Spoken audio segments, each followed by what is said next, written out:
Oh, that was bad. I haven't used my voice yet today. Good morning, you guys. I gotta get my shoes off yet. Sorry I'm running late. I was just like into the 20-20-20 method in the 5 a.m. club again, and just such good stuff about habits, you know? Hey Jenny, how are ya? So habits this week, you guys, really looking to install habits and becoming our superheroes and our future selves, making decisions from that standpoint, understanding the brain. This is all like key stuff that we've spent our life not living, right? Like no one teaches you this stuff. You got to go out and find it and learn it, right? So it's a lot of information. And while we're building new habits, to understand what happens to your brain in the habit cycle is awesome. So both James Clear and the 5 a.m. Club talk about 66 days to build a method. That it's some scientist in England, everyone references this guy, you know, don't look to me for the details. Here you come and you get an overarching Slayerized view. So take it for what it's worth and let's go for it. So let's take, for example, becoming part of the 5 a.m. club and waking up. That's where they are in the book when they start talking about this method, right? About how do you ingrain waking up at 5 a.m. every day into your being. You know, we've learned about cues and where to put things in the habit stack and rewards, how important rewards are to creating your habit, right? So for me, that cue I set up was my coffee, right? Maybe for you, it's going to be an alarm clock. Maybe it's going to be whatever that cue is, that you don't give yourself time to argue. You just jump out of bed and go. And you don't let your brain take time. You make this commitment to yourself for 66 days that you will do this, not 21 days. Don't make your plan for the first challenge and then stop making a plan, because this is really important part of the habit building process. So in that first 22 days of the habit cycle where it's hard and it sucks, you're just starting to like break down the walls. Like, we need to think of this like you're building a whole new mansion for Super Slayer to be in, right? Like, I've got like all these different like things going on in my head, and we need to break down these walls to build new ones. Like, you have this circuitry in there that is so hardwired that you have to like break it down, and it's gonna fucking suck. It's hard, it doesn't feel good, it feels ucky. Your brain's gonna start telling you that you can't do it, that it's too hard to make a plan every day, it's too hard to get up in the morning. You don't need to do that. You should go back to sleep. You didn't get enough sleep. Instead of showing up and breaking down those walls so you can install the new habit, right? So we spend the first 22 days breaking those walls down. Like, picture yourself with a big ass sledgehammer. It's hard, your shoulders ache, your back aches, but it doesn't matter. You already started demoing the house. You gotta finish demoing that bitch, or you're gonna be stuck living in this half torn down shack, right? So you gotta continue breaking down the walls and swinging that sledgehammer and like using all of your strength to forge these new habits that you have decided you want to take, that you want to become Super Slayer. So you're gonna keep whacking away at these old habits that don't serve you so you can make room to build new ones. So after you're like going through 21 days of like slugging this shit, you're getting down. It might be getting a little easier, but then it gets messy. Because then we're in the middle where you're starting to build new pathways. So you're actually building new avenues in your brain. Your brain is going through a physical process of building new little muscles in there. So you're building new little building blocks as you go through the next 22 days. So as you continue to make that plan, it's re-solidifying, this is new Slayer. Oh, this is where this block goes. This block goes here. This block goes here. Slayer is not tearing down these blocks anymore. She's building these blocks, right? So we spend 22 days building it, and it can get a little messy, right? You've got the mortar everywhere, and you've got the construction guys that didn't show up to friggin' help you.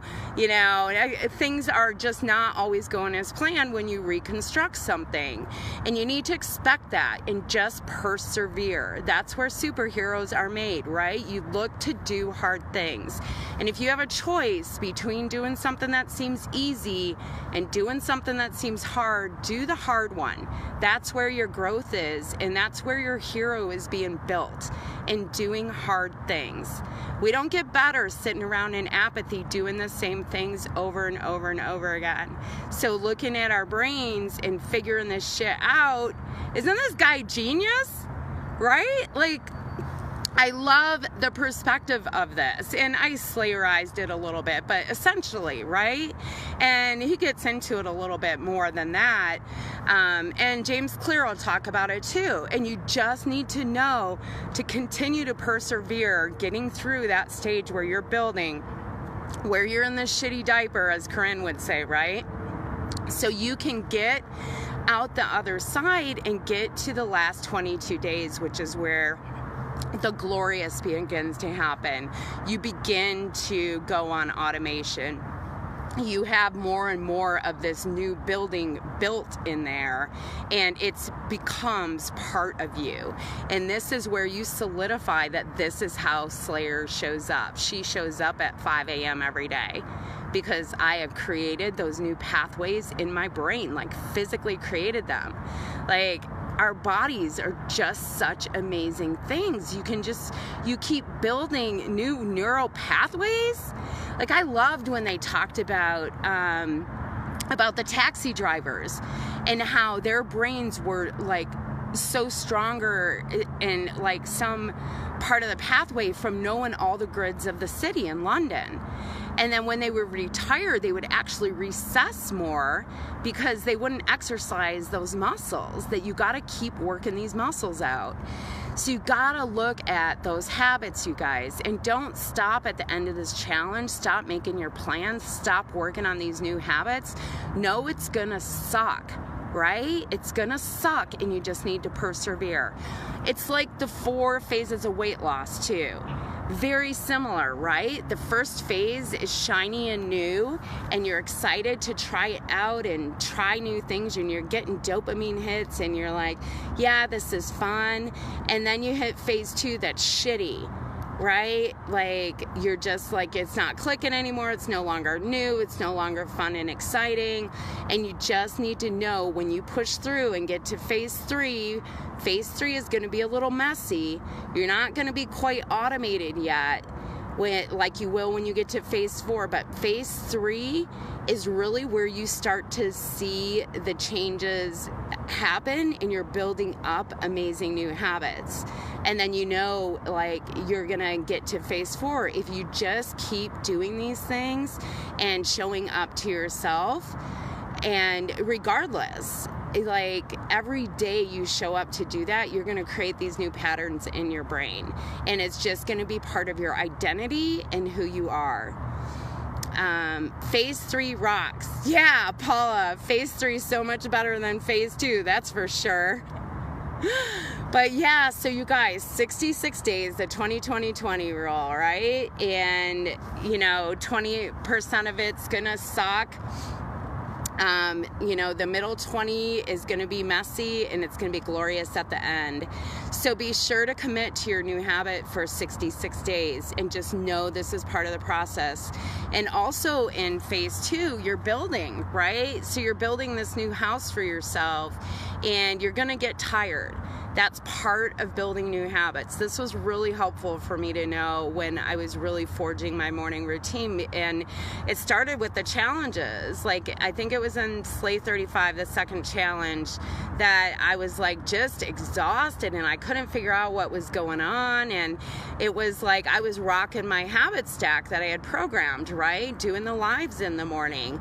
And it took a long time of trial and error for me to figure out where to put this in my morning going and for it to become a more automated process to where I wasn't screwing up the rest of my habit stack, or maybe I needed to arrange my habit stack, right? It was just a little bit different. Do you get up at 5 a.m. on the weekends too? Paula, if I get to sleep on time, yes. I am not a master of this yet. I do want to be. I do on Saturdays, and sometimes I'll stay up later on Sunday and I'll sleep in. But I want to be that person, right? Totally. It does, I think it does impact those neural pathways, right?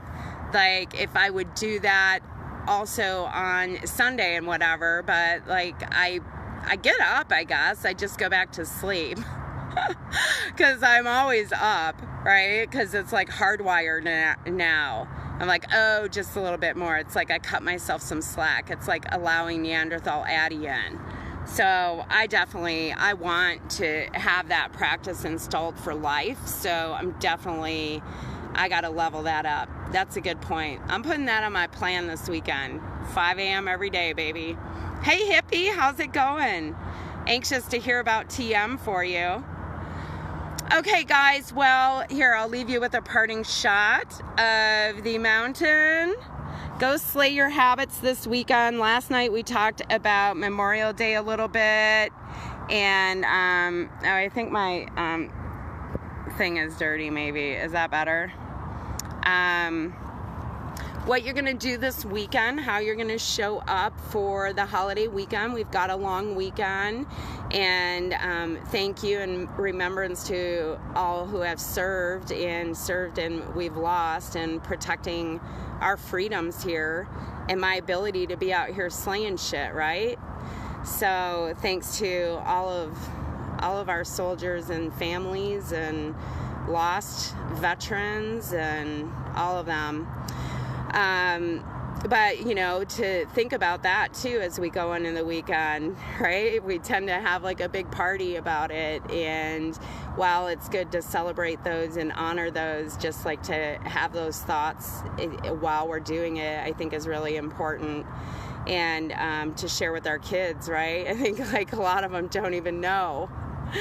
Yeah, it's like the meaning of Christmas, right? So whatever you're going to do to show up for you this weekend, plan, you guys. Like, no, you know where you're going to be. You know what the scene's going to look like. Prepare. And if you're going to like go hog wild off the charts, okay, have a plan to do so. Write it down and then assess how you feel after you did it. Like, how did your body feel? How did you feel after you overate or overdrank? Is that who you want to be and how you want to show up? And if it is, great.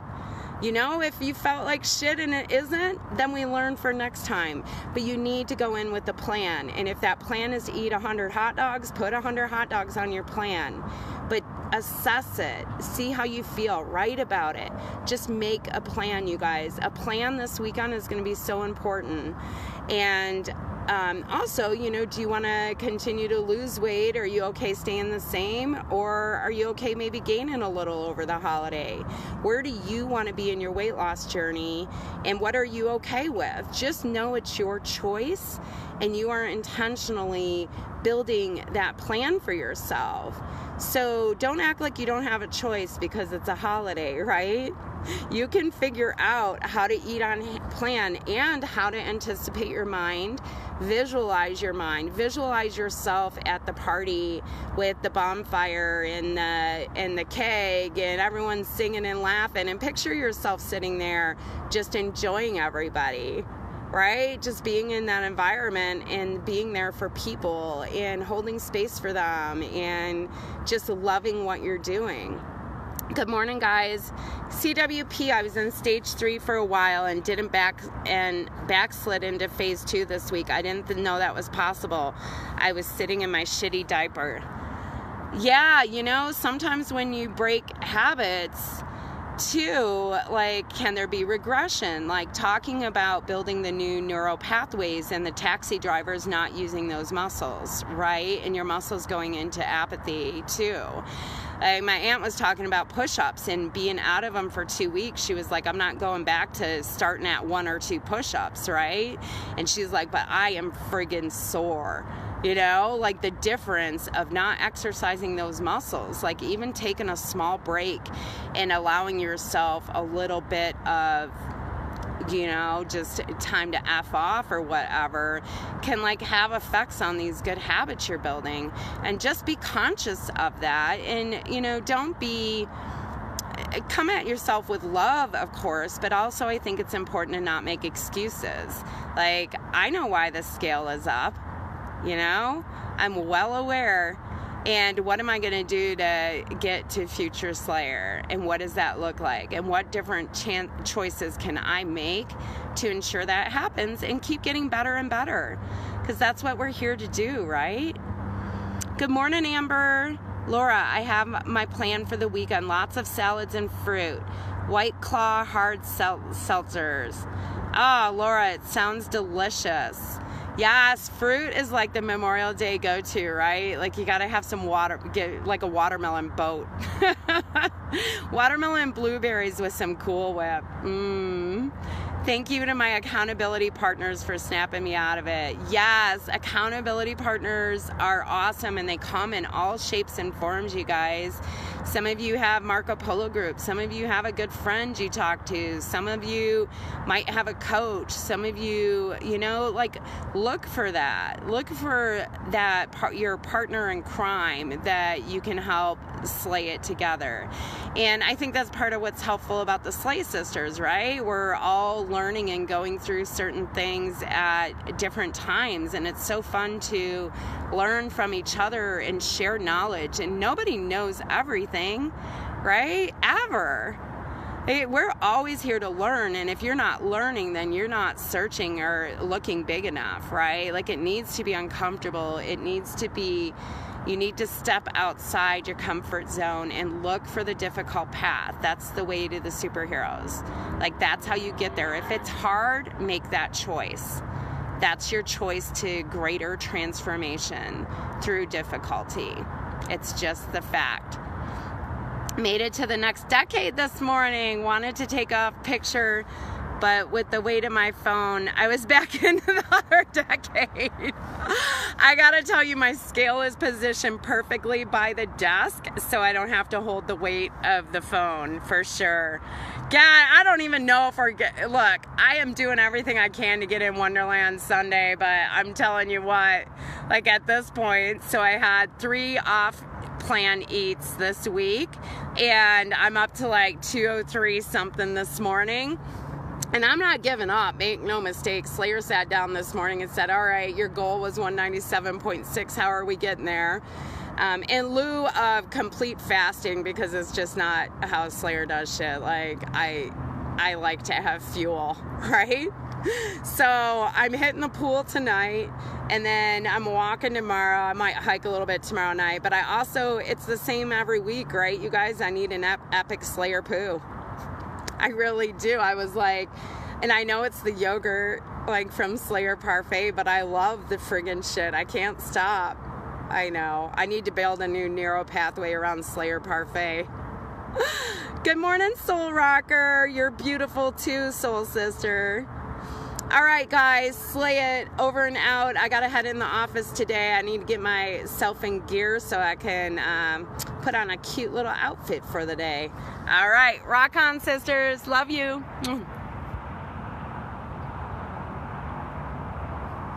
Okay, finish.